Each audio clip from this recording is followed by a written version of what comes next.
Y cambiamos completamente de información.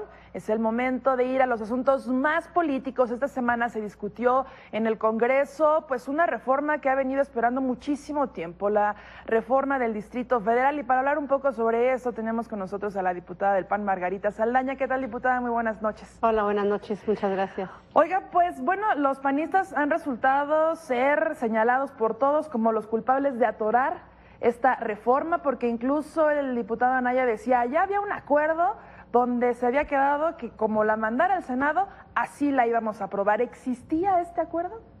Existía un acuerdo, pero era sobre un texto totalmente diferente al que finalmente se mandó. Se había venido trabajando durante mucho tiempo sobre una serie de acuerdos dentro de la misma reforma política. Sin embargo, hay dos cosas que no se cumplieron y que fueron las que hicieron que el Partido Acción Nacional decidiera no apoyar esto que se aprobó en el Senado en la Cámara de Diputados.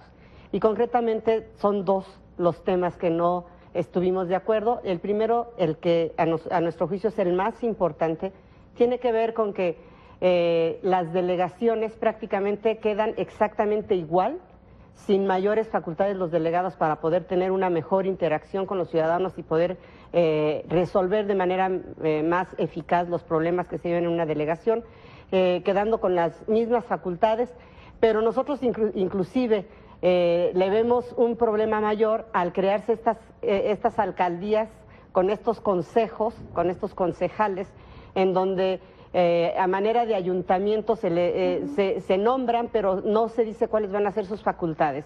Normalmente en un ayuntamiento las facultades de los regidores tienen que ver mucho con la fiscalización, pero si a las delegaciones no se les dan más atribuciones, no tienen una hacienda pública, no recaudan dinero, no tienen una autonomía ni administrativa, ni jurídica, ni patrimonio propio, al final del día, ¿para qué nos sirven unos concejales que no van a tener materia sobre la cual trabajar? Claro. Entonces creemos que esto es crear burocracia sin ningún sentido. Lo peor de todo es que queda amarrado el tema desde la Constitución, porque muchos piensan que si se hacía la Constitución del Distrito Federal, en ese momento se le podía otorgar mayores facultades a los jefes delegacionales.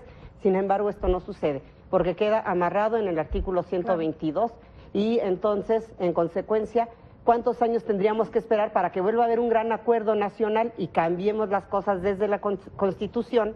Pues por eso queremos que ahorita que hay esa voluntad del PRI, del PRD y de las demás fuerzas políticas, hagamos una buena reforma, una reforma completa que no solamente hable del jefe de gobierno y sus facultades, de la Asamblea Legislativa convertida en Congreso y sus facultades, sino que también toque ese gobierno cercano a la ciudadanía, que son las delegaciones, en donde buscamos más facultades para el jefe de delegación. Lo cierto también es que estamos en año electoral, estamos en el mero proceso electoral. Definitivamente esto se vislumbra difícil de que salga antes de las elecciones. Ustedes también, ¿cómo ven este periodo extraordinario? ¿Viable o no viable? A lo que voy es, ¿se han estado reuniendo realmente para poderlo sacar en este periodo extraordinario o es un tema que lo están dejando para después de las elecciones? Que se enfríen un poco las cosas. Definitivamente es muy difícil que haya un periodo extraordinario antes del 7 de junio. Definitivamente, si se está contemplando la posibilidad, y ojalá así sea, de un periodo extraordinario, sea esto después de las elecciones, porque si no vamos a estar en medio de todo el tema político, que definitivamente no es un clima adecuado para hacer una reforma política de este tipo, de este tamaño, para el Distrito Federal. Y además hay que decir que el otro tema en el que no estuvimos de acuerdo...